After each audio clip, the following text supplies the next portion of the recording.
ಬೆಂಗಳೂರನ್ನು ಕೆಂಪೇಗೌಡರು ಕಟ್ಟಿದ್ರೆ ನವ ಬೆಂಗಳೂರಿನ ನಿರ್ಮಾತೃ ಎಸ್ ಎಂ ಕೃಷ್ಣರವರು. ವಿಧಾನಸೌಧನ ಹನುಮಂತಯ್ಯನವರು ಕಟ್ಟಿದ್ರೆ ವಿಕಾಸಸೌಧ ಕಟ್ಟಿದವರು ಎಸ್ ಎಂ ಕೃಷ್ಣರವರು. ಉದ್ಯೋಗ ಸೌಧ ಕಟ್ಟಿದವರು. ಮುಖ್ಯಮಂತ್ರಿ ಜೊತೆಗೆ ಬಹುಮುಖ ಪ್ರತಿಭೆ ಅವರು. ಸಾಹಿತ್ಯ, ಸಂಗೀತ, ಕಲೆ ಮತ್ತು ಕ್ರೀಡೆಯಲ್ಲಿ ಅವರು ಒಬ್ಬ ಸ್ಪೋರ್ಟ್ಸ್ಮ್ಯಾನ್ ಆಗಿದ್ದರು. ಅವರ ಶಿಸ್ತುಬದ್ಧ ಜೀವನ ಬಹುಶಃ ಇಷ್ಟು ಸುದೀರ್ಘ ರಾಜಕೀಯ ಜೀವನ ಸವಿಯೋದಕ್ಕೆ ಸಾಧ್ಯ ಆಯಿತು ಅಂತ ಅನಿಸುತ್ತೆ. ನಮಗೆಲ್ಲರಿಗೂ ಆದರ್ಶ. ಒಂದು ಹಳೆ ಮತ್ತು ಹೊಸದರ ನಡುವೆ ಇದ್ದಂಥ ಒಂದು ಕೊಂಡಿ ಇವತ್ತು ಕಳ್ಚ್ಕೊಂಡಿದೆ. ಹಾಗಾಗಿ ಎಸ್ ಎಂ ಕೃಷ್ಣರವರು ಯಾರನ್ನು ದ್ವೇಷದಿಂದ ರಾಜಕಾರಣ ಮಾಡಿದವರಲ್ಲ, ಸಮಾನಚಿತ್ತವಾಗಿ ಅವರು ರಾಜಕಾರಣ ಮಾಡಿದವರು. ಮುಖ್ಯಮಂತ್ರಿ ಆಗಿದ್ದಾಗ ಭಾಳಷ್ಟು ಸವಾಲುಗಳನ್ನು ಎದುರಿಸಿದ್ದಾರೆ. ಆವತ್ತಿನ ಸಂದರ್ಭದಲ್ಲಿ ರಾಜ್ಯದಲ್ಲಿ ಬರ ಇತ್ತು, ವೀರಪ್ಪನ್ ರಾಜ್ಕುಮಾರ್ ಅಪಹರಣ ಇತ್ತು, ಕಾವೇರಿ ಡಿಸ್ಪ್ಯೂಟ್ ಇತ್ತು. ಎಲ್ಲನೂ ಅವತ್ತು ಒಂದು ರೀತಿಯ ಎಲ್ಲ ಸಮಸ್ಯೆಗಳನ್ನು ಎದುರಿಸಿ ಒಳ್ಳೆಯ ಮುಖ್ಯಮಂತ್ರಿಯಾಗಿ ಆಡಳಿತ ನೀಡಿದವರು. ಇವತ್ತು ಕರ್ನಾಟಕವಾಗಿ ಒಂದು ಆರ್ಥಿಕ ಶಕ್ತಿ ಕೊಟ್ಟವರು. ಬೆಂಗಳೂರನ್ನು ಸಿಲಿಕಾನ್ ವ್ಯಾಲಿಯನ್ನು ಮಾಡಿ ಬೆಂಗಳೂರಿನ ಬೆಳವಣಿಗೆ ಮುಖಾಂತರ ರಾಜ್ಯಕ್ಕೆ ಇವತ್ತು ಆದಾಯ ಮೂಲವನ್ನು ತಂದುಕೊಟ್ಟವರು. ಹೀಗೆ ಎಲ್ಲ ಒಂದು ಕರ್ನಾಟಕವನ್ನು ಸಮಗ್ರವಾಗಿ ನೋಡಿದವರು. ಉತ್ತರ ಕರ್ನಾಟಕ, ದಕ್ಷಿಣ ಕರ್ನಾಟಕ ಅಂತ ನೋಡದೆ ಇಡೀ ಕರ್ನಾಟಕವನ್ನು ಸಮಾನ ರೀತಿಯಲ್ಲಿ ನೋಡಿದಂಥವ್ರು. ಉತ್ತರ ಕರ್ನಾಟಕದ ಭಾಳಷ್ಟು ಜನ ಶಾಸಕರನ್ನು, ಮಂತ್ರಿಗಳನ್ನ ನಾನು ಭೇಟಿ ಮಾಡಿ ಮೊನ್ನೆ ಚರ್ಚೆ ಮಾಡಿದಾಗ ಅನಿಸ್ತು, ಭಾಳಷ್ಟು ಜನ ಅಭಿಮಾನ ಬೆಳಗವನ್ನು ಪಡೆದಂಥವ್ರು.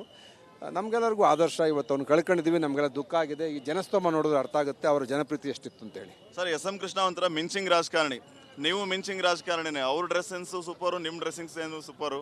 ಯಾವ ರೀತಿ ನೆನ್ಪು ಮಾಡ್ಕೊತೀರ ಅವ್ರನ್ನ? ಈಗ ಅವರು ಯಾವಾಗಲೂ ಕೂಡ ಬೇರೆ ರಾಜಕಾರಣಿಗಿಂತ ವಿಭಿನ್ನವಾಗಿದ್ದವರು. ಅವರು ಸಮಯಕ್ಕೆ ಭಾಳ ಆದ್ಯತೆ ಕೊಡ್ತಾಯಿದ್ರು. ತಾವು ಯಾರು ಭೇಟಿ ಮಾಡಬೇಕಾದ್ರೆ ಟೈಮ್ ತೊಗೊಂಡು ಭೇಟಿ ಮಾಡಬೇಕಾಗಿತ್ತು. ಶಿಸ್ತುಬದ್ಧವಾದಂಥ ಜೀವನ. ನಮಗೆಲ್ಲ ಆದರ್ಶ ಏನಂತಂದರೆ ಎಸ್ ಎಂ ಕೃಷ್ಣರವರ ನಡೆ ನುಡಿ, ಅವರ ವಿಚಾರಗಳು ಕೂಡ ಅಷ್ಟೇ ಕರಾರುವಾಕಾಗಿ ಇರ್ತಾಯಿದ್ದವು. ಹಾಗಾಗಿ ಅವರು ಒಳಗೊಂದು ಹೊರಗೊಂದು ಇರಲಿಲ್ಲ. ಅವರೊಂದು ಇತ್ತೀಚಿನ ನಾನು ಕಂಡಂಥ ಒಬ್ಬ ಪ್ರಾಮಾಣಿಕ ರಾಜಕಾರಣಿ. ಅವರ ರಾಜಕೀಯಕ್ಕೆ ಬಂದಾಗ ಅವರು ಶ್ರೀಮಂತರು. ಬಹುಶಃ ರಾಜಕೀಯದ ಕೊನೆ ದಿವಸಗಳಲ್ಲಿ ಅವರು ಭಾಳಷ್ಟು ಆರ್ಥಿಕ ಮುಗ್ಗಟ್ಟನ್ನು ಎದುರಿಸೋದು ಅಂತ ನನಗೆ ವೈಯಕ್ತಿಕವಾಗಿ ಗೊತ್ತು. ಅಂದರೆ ಅವರು ಪ್ರಾಮಾಣಿಕತೆ ಅಷ್ಟಿತ್ತು. ಹಾಗಾಗಿ ಇವತ್ತು ಅವ್ರನ್ನ ಅಗಲಿಕ್ಕೆ ನಮಗೆಲ್ಲ ನೋವಾಗಿದೆ.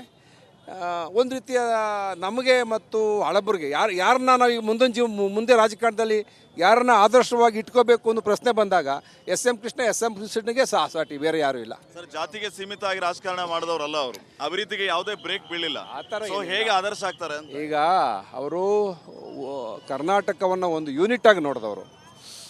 ಅವರು ಮುಖ್ಯಮಂತ್ರಿ ಆಗಿದ್ದಾಗ ಅವರು ತೆಗೆದುಕೊಂಡಂಥ ಹಲವಾರು ರಾಜಕೀಯ ನಿಲುವು. ಉತ್ತರ ಕರ್ನಾಟಕದ ನೀರಾವರಿಗೆ ಹೆಚ್ಚಿಗೆ ಹಣ ಕೊಟ್ಟರು ಅಂತೇಳಿ ನನ್ನ ಜೊತೆಯಲ್ಲೇ ಪ್ರಯಾಣ ಮಾಡಿದಂಥ ಎಚ್ ಕೆ ಪಾಟೀಲ್ ಹೇಳ್ತಾಯಿದ್ರು. ಕೃಷ್ಣಗೆ ಭಾಳ ದುಡ್ಡು ಕೊಟ್ಟರು, ನನಗೆಲ್ಲ ಪ್ರೋತ್ಸಾಹ ಕೊಟ್ಟರು, ಕೃಷ್ಣ ಅವ್ರಿಗೆ ಕಂಡಿಯನ್ನು ಒರೆಸ್ಬೇಕು ಅಂತ ಆಸೆ ಇತ್ತು, ಕೃಷ್ಣಾ ನದಿ ನೀರನ್ನ ಸದ್ಬಳಕೆ ಮಾಡ್ಕೋಬೇಕು ಒತ್ತು ಕೊಟ್ಟರು ಅಂತ ಅವ್ರು ಹೇಳ್ತಾಯಿದ್ರು. ಹಾಗಾಗಿ ಅವ್ರ ರಾಜಕಾರಣದಲ್ಲಿ ಸಮಾಜಮುಖಿಯಾಗಿ ಕೆಲಸ ಮಾಡಿದ್ರು. ಹೆಣ್ಮಕ್ಳ ಬಗ್ಗೆ ಅವ್ರಿಗೆ ವಿಶೇಷವಾದಂಥ ಗೌರವ ಇತ್ತು. ಹಾಸ್ಪಿಟ್ಲಿಗೆ ಹೋಗ್ಬಾರ್ದು, ನಾನು ಅವ್ರನ್ನ ಭೇಟಿ ಮಾಡಿದ್ದೆ. ಹಾಸ್ಪಿಟ್ಲಿಗೆ ಹೋದ್ಮೇಲೆ ಬೇರೆ ಕಾರಣಕ್ಕೋಸ್ಕರ ನಾನು ಮೀಟ್ ಮಾಡೋಕ್ಕಾಗಿಲ್ಲ. 2-3 ಸಾರಿ ಕೇಳಿದ್ರು ಕೂಡ ಅವರು ಯಾವಾಗಲೂ ಅವ್ರು ಮೀಟ್ ಮಾಡಿದಾಗ ನನಗೆ ಅನ್ನಿಸ್ತಾ ಇತ್ತು, ರಾಜಕಾರಣದಲ್ಲಿ ಈ ಥರನೂ ಒಬ್ಬರು ನಮ್ಮ ನಡುವೆ ನಾವು ಭಾಳ ಜನ ಹಿರಿಯ ರಾಜಕಾರಣಿ ಬಗ್ಗೆ ಹೇಳ್ತಾರೆ, ನಾವು ಯಾರೂ ನೋಡಿರಲಿಲ್ಲ. ನಾವು ಹತ್ತಿರದಿಂದ ಒಬ್ಬ ಸಜ್ಜನ ರಾಜಕಾರಣಿಯನ್ನು ನೋಡೋದು ನಾನು ಎಸ್ ಎಂ ಕೃಷ್ಣ ಅವ್ರನ್ನ. ಬೆಂಗಳೂರನ್ನು ಕೆಂಪೇಗೌಡರು ಕಟ್ಟಿದ್ರೆ ನವ ಬೆಂಗಳೂರಿನ ನಿರ್ಮಾತೃ ಎಸ್ ಎಂ ಕೃಷ್ಣರವರು. ವಿಧಾನಸೌಧನ ಹನುಮಂತಯ್ಯನವರು ಕಟ್ಟಿದ್ರೆ ವಿಕಾಸಸೌಧ ಕಟ್ಟಿದವರು ಎಸ್ ಎಂ ಕೃಷ್ಣರವರು. ಉದ್ಯೋಗ ಸೌಧ ಕಟ್ಟಿದವರು. ಮುಖ್ಯಮಂತ್ರಿ ಜೊತೆಗೆ ಬಹುಮುಖ ಪ್ರತಿಭೆ ಅವರು. ಸಾಹಿತ್ಯ, ಸಂಗೀತ, ಕಲೆ ಮತ್ತು ಕ್ರೀಡೆಯಲ್ಲಿ ಅವರು ಒಬ್ಬ ಸ್ಪೋರ್ಟ್ಸ್ಮ್ಯಾನ್ ಆಗಿದ್ದರು. ಅವರ ಶಿಸ್ತುಬದ್ಧ ಜೀವನ ಬಹುಶಃ ಇಷ್ಟು ಸುದೀರ್ಘ ರಾಜಕೀಯ ಜೀವನ ಸವಿಯೋದಕ್ಕೆ ಸಾಧ್ಯ ಆಯಿತು ಅಂತ ಅನಿಸುತ್ತೆ. ನಮಗೆಲ್ಲರಿಗೂ ಆದರ್ಶ. ಒಂದು ಹಳೆ ಮತ್ತು ಹೊಸದರ ನಡುವೆ ಇದ್ದಂಥ ಒಂದು ಕೊಂಡಿ ಇವತ್ತು ಕಳ್ಚ್ಕೊಂಡಿದೆ.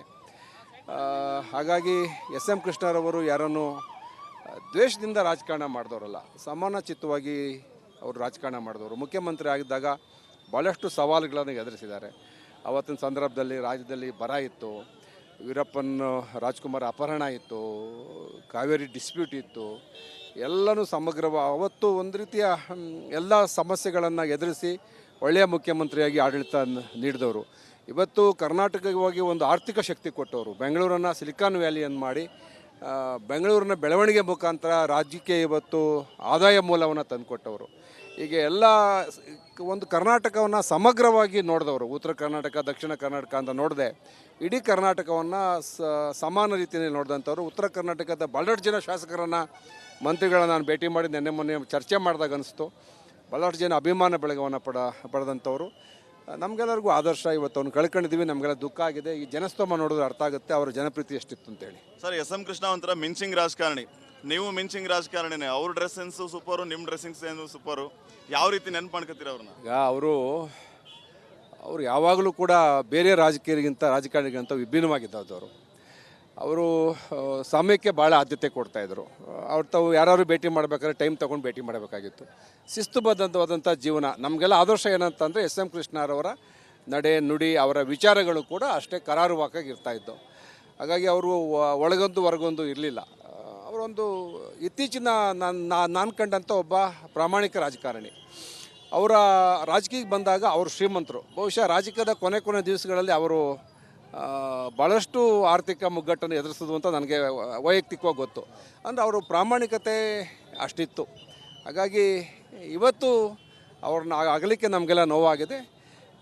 ಒಂದು ರೀತಿಯ ನಮಗೆ ಮತ್ತು ಹಳಬರಿಗೆ ಯಾರನ್ನ ನಾವು ಈಗ ಮುಂದೆ ರಾಜಕಾರಣದಲ್ಲಿ ಯಾರನ್ನ ಆದರ್ಶವಾಗಿ ಇಟ್ಕೋಬೇಕು ಅನ್ನೋ ಪ್ರಶ್ನೆ ಬಂದಾಗ ಎಸ್.ಎಂ. ಕೃಷ್ಣನಿಗೆ ಸಾಟಿ, ಬೇರೆ ಯಾರೂ ಇಲ್ಲ. ಸರ್, ಜಾತಿಗೆ ಸೀಮಿತ ಆಗಿ ರಾಜಕಾರಣ ಮಾಡಿದವರಲ್ಲ ಅವರು. ಅಭಿವೃದ್ಧಿಗೆ ಯಾವುದೇ ಬ್ರೇಕ್ ಬೀಳಿಲ್ಲ. ಆ ಥರ ಹೇಗೆ ಆದರ್ಶ ಆಗ್ತಾರೆ ಅಂತ? ಈಗ ಅವರು ಕರ್ನಾಟಕವನ್ನು ಒಂದು ಯೂನಿಟ್ ಆಗಿ ನೋಡಿದವರು.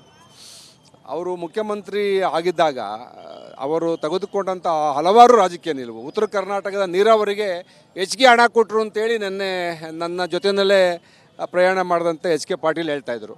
ಕೃಷ್ಣಗೆ ಭಾಳ ದುಡ್ಡು ಕೊಟ್ಟರು, ನನಗೆಲ್ಲ ಪ್ರೋತ್ಸಾಹ ಕೊಟ್ಟರು, ಕೃಷ್ಣ ಅವ್ರಿಗೆ ಕಂಡೀರನ್ನು ಒರೆಸ್ಬೇಕು ಅಂತ ಆಸೆ ಇತ್ತು, ಕೃಷ್ಣಾ ನದಿ ನೀರನ್ನ ಸದ್ಬಳಕೆ ಮಾಡ್ಕೋಬೇಕು ಒತ್ತು ಕೊಟ್ಟರು ಅಂತ ಅವ್ರು ಹೇಳ್ತಾಯಿದ್ರು. ಹಾಗಾಗಿ ಅವ್ರ ರಾಜಕಾರಣದಲ್ಲಿ ಸಮಾಜಮುಖಿಯಾಗಿ ಕೆಲಸ ಮಾಡಿದ್ರು. ಹೆಣ್ಮಕ್ಳ ಬಗ್ಗೆ ಅವ್ರಿಗೆ ವಿಶೇಷವಾದಂಥ ಗೌರವ ಇತ್ತು. ಹಾಸ್ಪಿಟ್ಲಿಗೆ ಹೋಗಿ ಬಂದು ನಾನು ಅವ್ರನ್ನ ಭೇಟಿ ಮಾಡಿದ್ದೆ. ಹಾಸ್ಪಿಟ್ಲಿಗೆ ಹೋದ ಮೇಲೆ ಬೇರೆ ಕಾರಣಕ್ಕೋಸ್ಕರ ನಾನು ಮೀಟ್ ಮಾಡೋಕ್ಕಾಗಿಲ್ಲ. 2-3 ಸಾರಿ ಕೇಳಿದ್ರು ಕೂಡ ಅವರು ಯಾವಾಗಲೂ ಅವ್ರು ಮೀಟ್ ಮಾಡಿದಾಗ ನನಗೆ ಅನ್ನಿಸ್ತಾ ಇತ್ತು, ರಾಜಕಾರಣದಲ್ಲಿ ಈ ಥರನೂ ಒಬ್ಬರು ನಮ್ಮ ನಡುವೆ ನಾವು ಭಾಳ ಜನ ಹಿರಿಯ ರಾಜಕಾರಣಿ ಬಗ್ಗೆ ಹೇಳ್ತಾರೆ, ನಾವು ಯಾರೂ ನೋಡಿರಲಿಲ್ಲ. ನಾವು ಹತ್ತಿರದಿಂದ ಒಬ್ಬ ಸಜ್ಜನ ರಾಜಕಾರಣಿಯನ್ನು ನೋಡೋದು ನಾನು ಎಸ್.ಎಂ. ಕೃಷ್ಣ ಅವ್ರನ್ನ. ಬೆಂಗಳೂರನ್ನು ಕೆಂಪೇಗೌಡರು ಕಟ್ಟಿದ್ರೆ ನವ ಬೆಂಗಳೂರಿನ ನಿರ್ಮಾತೃ ಎಸ್.ಎಂ. ಕೃಷ್ಣರವರು. ವಿಧಾನಸೌಧನ ಹನುಮಂತೇಂದ್ರನ ಕಟ್ಟಿದ್ರೆ ವಿಕಾಸಸೌಧ ಕಟ್ಟಿದವರು ಎಸ್.ಎಂ. ಕೃಷ್ಣರವರು. ಉದ್ಯೋಗ ಸೌಧ ಕಟ್ಟಿದವರು. ಮುಖ್ಯಮಂತ್ರಿ ಜೊತೆಗೆ ಬಹುಮುಖ ಪ್ರತಿಭೆ. ಅವರು ಸಾಹಿತ್ಯ, ಸಂಗೀತ, ಕಲೆ ಮತ್ತು ಕ್ರೀಡೆಯಲ್ಲಿ ಅವರು ಒಬ್ಬ ಸ್ಪೋರ್ಟ್ಸ್ಮ್ಯಾನ್ ಆಗಿದ್ದರು. ಅವರ ಶಿಸ್ತುಬದ್ಧ ಜೀವನ ಬಹುಶಃ ಇಷ್ಟು ಸುದೀರ್ಘ ರಾಜಕೀಯ ಜೀವನ ಸವಿಯೋದಕ್ಕೆ ಸಾಧ್ಯ ಆಯಿತು ಅಂತ ಅನಿಸುತ್ತೆ. ನಮಗೆಲ್ಲರಿಗೂ ಆದರ್ಶ. ಒಂದು ಹಳೆ ಮತ್ತು ಹೊಸದರ ನಡುವೆ ಇದ್ದಂಥ ಒಂದು ಕೊಂಡಿ ಇವತ್ತು ಕಳ್ಚ್ಕೊಂಡಿದೆ. ಹಾಗಾಗಿ ಎಸ್.ಎಂ. ಕೃಷ್ಣರವರು ಯಾರನ್ನು ದ್ವೇಷದಿಂದ ರಾಜಕಾರಣ ಮಾಡಿದವರಲ್ಲ, ಸಮಾನ ಚಿತ್ತವಾಗಿ ಅವರು ರಾಜಕಾರಣ ಮಾಡಿದವರು. ಮುಖ್ಯಮಂತ್ರಿ ಆಗಿದ್ದಾಗ ಭಾಳಷ್ಟು ಸವಾಲುಗಳನ್ನು ಎದುರಿಸಿದ್ದಾರೆ. ಆವತ್ತಿನ ಸಂದರ್ಭದಲ್ಲಿ ರಾಜ್ಯದಲ್ಲಿ ಬರ ಇತ್ತು, ವೀರಪ್ಪನ್ ರಾಜ್ಕುಮಾರ್ ಅಪಹರಣ ಇತ್ತು, ಕಾವೇರಿ ಡಿಸ್ಪ್ಯೂಟ್ ಇತ್ತು, ಎಲ್ಲನೂ ಅವತ್ತು ಒಂದು ರೀತಿಯ ಎಲ್ಲ ಸಮಸ್ಯೆಗಳನ್ನು ಎದುರಿಸಿ ಒಳ್ಳೆಯ ಮುಖ್ಯಮಂತ್ರಿಯಾಗಿ ಆಡಳಿತ ನೀಡಿದವರು. ಇವತ್ತು ಕರ್ನಾಟಕವಾಗಿ ಒಂದು ಆರ್ಥಿಕ ಶಕ್ತಿ ಕೊಟ್ಟವರು. ಬೆಂಗಳೂರನ್ನು ಸಿಲಿಕಾನ್ ವ್ಯಾಲಿಯನ್ನು ಮಾಡಿ ಬೆಂಗಳೂರಿನ ಬೆಳವಣಿಗೆ ಮುಖಾಂತರ ರಾಜ್ಯಕ್ಕೆ ಇವತ್ತು ಆದಾಯ ಮೂಲವನ್ನು ತಂದುಕೊಟ್ಟವರು. ಹೀಗೆ ಎಲ್ಲ ಒಂದು ಕರ್ನಾಟಕವನ್ನು ಸಮಗ್ರವಾಗಿ ನೋಡಿದವರು. ಉತ್ತರ ಕರ್ನಾಟಕ ದಕ್ಷಿಣ ಕರ್ನಾಟಕ ಅಂತ ನೋಡದೆ ಇಡೀ ಕರ್ನಾಟಕವನ್ನು ಸಮಾನ ರೀತಿಯಲ್ಲಿ ನೋಡಿದಂಥವ್ರು. ಉತ್ತರ ಕರ್ನಾಟಕದ ಬಹಳಷ್ಟು ಜನ ಶಾಸಕರನ್ನು ಮಂತ್ರಿಗಳನ್ನ ನಾನು ಭೇಟಿ ಮಾಡಿ ಮೊನ್ನೆ ಚರ್ಚೆ ಮಾಡಿದಾಗ ಅನಿಸ್ತು, ಬಹಳಷ್ಟು ಜನ ಅಭಿಮಾನ ಬೆಳಗವನ್ನು ಪಡೆದಂಥವ್ರು. ನಮಗೆಲ್ಲರಿಗೂ ಆದರ್ಶ. ಇವತ್ತು ಅವ್ನು ಕಳ್ಕೊಂಡಿದ್ದೀವಿ, ನಮಗೆಲ್ಲ ದುಃಖ ಆಗಿದೆ. ಈ ಜನಸ್ತೋಮ ನೋಡಿದ್ರೆ ಅರ್ಥ ಆಗುತ್ತೆ ಅವರ ಜನಪ್ರೀತಿ ಎಷ್ಟಿತ್ತು ಅಂತೇಳಿ. Sir, SM. ಕೃಷ್ಣ ಒಂಥರ ಮಿಂಚಿಂಗ್ ರಾಜಕಾರಣಿ, ನೀವು ಮಿಂಚಿಂಗ್ ರಾಜಕಾರಣಿನೇ. ಅವ್ರ ಡ್ರೆಸ್ ಸೆನ್ಸು ಸೂಪರು, ನಿಮ್ಮ ಡ್ರೆಸ್ಸಿಂಗ್ ಸೆನ್ಸು ಸೂಪರು. ಯಾವ ರೀತಿ ನೆನ್ಪು ಮಾಡ್ಕೊತೀರ ಅವ್ರನ್ನ? ಈಗ ಅವರು ಯಾವಾಗಲೂ ಕೂಡ ಬೇರೆ ರಾಜಕಾರಣಿಗಿಂತ ವಿಭಿನ್ನವಾಗಿದ್ದವರು. ಅವರು ಸಮಯಕ್ಕೆ ಭಾಳ ಆದ್ಯತೆ ಕೊಡ್ತಾಯಿದ್ರು. ಅವ್ರು ತಾವು ಯಾರು ಭೇಟಿ ಮಾಡಬೇಕಾದ್ರೆ ಟೈಮ್ ತೊಗೊಂಡು ಭೇಟಿ ಮಾಡಬೇಕಾಗಿತ್ತು. ಶಿಸ್ತುಬದ್ಧವಾದಂಥ ಜೀವನ. ನಮಗೆಲ್ಲ ಆದರ್ಶ ಏನಂತಂದರೆ ಎಸ್.ಎಂ. ಕೃಷ್ಣರವರ ನಡೆ ನುಡಿ, ಅವರ ವಿಚಾರಗಳು ಕೂಡ ಅಷ್ಟೇ ಕರಾರುವಾಕಾಗಿ ಇರ್ತಾಯಿದ್ದು. ಹಾಗಾಗಿ ಅವರು ಒಳಗೊಂದು ಹೊರಗೊಂದು ಇರಲಿಲ್ಲ. ಅವರೊಂದು ಇತ್ತೀಚಿನ ನಾನು ಕಂಡಂಥ ಒಬ್ಬ ಪ್ರಾಮಾಣಿಕ ರಾಜಕಾರಣಿ. ಅವರ ರಾಜಕೀಯಕ್ಕೆ ಬಂದಾಗ ಅವರು ಶ್ರೀಮಂತರು. ಬಹುಶಃ ರಾಜಕೀಯದ ಕೊನೆ ದಿವಸಗಳಲ್ಲಿ ಅವರು ಭಾಳಷ್ಟು ಆರ್ಥಿಕ ಮುಗ್ಗಟ್ಟನ್ನು ಎದುರಿಸಿದ್ರು ಅಂತ ನನಗೆ ವೈಯಕ್ತಿಕವಾಗಿ ಗೊತ್ತು. ಅಂದರೆ ಅವರು ಪ್ರಾಮಾಣಿಕತೆ ಅಷ್ಟಿತ್ತು. ಹಾಗಾಗಿ ಇವತ್ತು ಅವ್ರನ್ನ ಅಗಲಿಕ್ಕೆ ನಮಗೆಲ್ಲ ನೋವಾಗಿದೆ. ಒಂದು ರೀತಿಯ ನಮಗೆ ಮತ್ತು ಹಳಬರಿಗೆ ಯಾರನ್ನ ನಾವು ಈಗ ಮುಂದೆ ರಾಜಕಾರಣದಲ್ಲಿ ಯಾರನ್ನ ಆದರ್ಶವಾಗಿ ಇಟ್ಕೋಬೇಕು ಅನ್ನೋ ಪ್ರಶ್ನೆ ಬಂದಾಗ SM ಕೃಷ್ಣಗೆ ಸಾಟಿ, ಬೇರೆ ಯಾರೂ ಇಲ್ಲ. ಸರ್, ಜಾತಿಗೆ ಸೀಮಿತ ಆಗಿ ರಾಜಕಾರಣ ಮಾಡಿದವರಲ್ಲ ಅವರು, ಅಭಿವೃದ್ಧಿಗೆ ಯಾವುದೇ ಬ್ರೇಕ್ ಬೀಳಿಲ್ಲ. ಆ ಥರ ಸೊ ಹೇಗೆ ಆದರ್ಶ ಆಗ್ತಾರೆ ಅಂತ? ಈಗ ಅವರು ಕರ್ನಾಟಕವನ್ನು ಒಂದು ಯೂನಿಟ್ ಆಗಿ ನೋಡಿದವರು. ಅವರು ಮುಖ್ಯಮಂತ್ರಿ ಆಗಿದ್ದಾಗ ಅವರು ತೆಗೆದುಕೊಂಡಂಥ ಹಲವಾರು ರಾಜಕೀಯ ನಿಲುವು, ಉತ್ತರ ಕರ್ನಾಟಕದ ನೀರಾವರಿಗೆ ಹೆಚ್ಚಿಗೆ ಹಣ ಕೊಟ್ಟರು ಅಂತೇಳಿ ನನ್ನ ಜೊತೆಯಲ್ಲೇ ಪ್ರಯಾಣ ಮಾಡಿದಂಥ HK ಪಾಟೀಲ್ ಹೇಳ್ತಾಯಿದ್ರು. ಕೃಷ್ಣಗೆ ಭಾಳ ದುಡ್ಡು ಕೊಟ್ಟರು, ನನಗೆಲ್ಲ ಪ್ರೋತ್ಸಾಹ ಕೊಟ್ಟರು, ಕೃಷ್ಣ ಅವ್ರಿಗೆ ಕಂಡಿಗಳನ್ನು ಒರೆಸ್ಬೇಕು ಅಂತ ಆಸೆ ಇತ್ತು, ಕೃಷ್ಣಾ ನದಿ ನೀರನ್ನ ಸದ್ಬಳಕೆ ಮಾಡ್ಕೋಬೇಕು ಒತ್ತು ಕೊಟ್ಟರು ಅಂತ ಅವ್ರು ಹೇಳ್ತಾಯಿದ್ರು. ಹಾಗಾಗಿ ಅವರು ರಾಜಕಾರಣದಲ್ಲಿ ಸಮಾಜಮುಖಿಯಾಗಿ ಕೆಲಸ ಮಾಡಿದ್ರು. ಹೆಣ್ಮಕ್ಳ ಬಗ್ಗೆ ಅವ್ರಿಗೆ ವಿಶೇಷವಾದಂಥ ಗೌರವ ಇತ್ತು. ಹಾಸ್ಪಿಟ್ಲಿಗೆ ಹೋಗೋ ಮೊದಲು ನಾನು ಅವ್ರನ್ನ ಭೇಟಿ ಮಾಡಿದ್ದೆ. ಹಾಸ್ಪಿಟ್ಲಿಗೆ ಹೋದ್ಮೇಲೆ ಬೇರೆ ಬೇರೆ ಕಾರಣಕ್ಕೋಸ್ಕರ ನಾನು ಮೀಟ್ ಮಾಡೋಕ್ಕಾಗಿಲ್ಲ, 2-3 ಸಾರಿ ಕೇಳಿದ್ರು ಕೂಡ. ಅವರು ಯಾವಾಗಲೂ ಅವ್ರು ಮೀಟ್ ಮಾಡಿದಾಗ ನನಗೆ ಅನ್ನಿಸ್ತಾ ಇತ್ತು, ರಾಜಕಾರಣದಲ್ಲಿ ಈ ಥರನೂ ಒಬ್ಬರು ನಮ್ಮ ನಡುವೆ ನಾವು ಭಾಳ ಜನ ಹಿರಿಯ ರಾಜಕಾರಣ ಬಗ್ಗೆ ಹೇಳ್ತಾರೆ, ನಾವು ಯಾರನ್ನೂ ನೋಡಿರಲಿಲ್ಲ. ನಾವು ಹತ್ತಿರದಿಂದ ಒಬ್ಬ ಸಜ್ಜನ ರಾಜಕಾರಣಿಯನ್ನು ನೋಡೋದು ನಾನು SM ಕೃಷ್ಣ ಅವ್ರನ್ನ.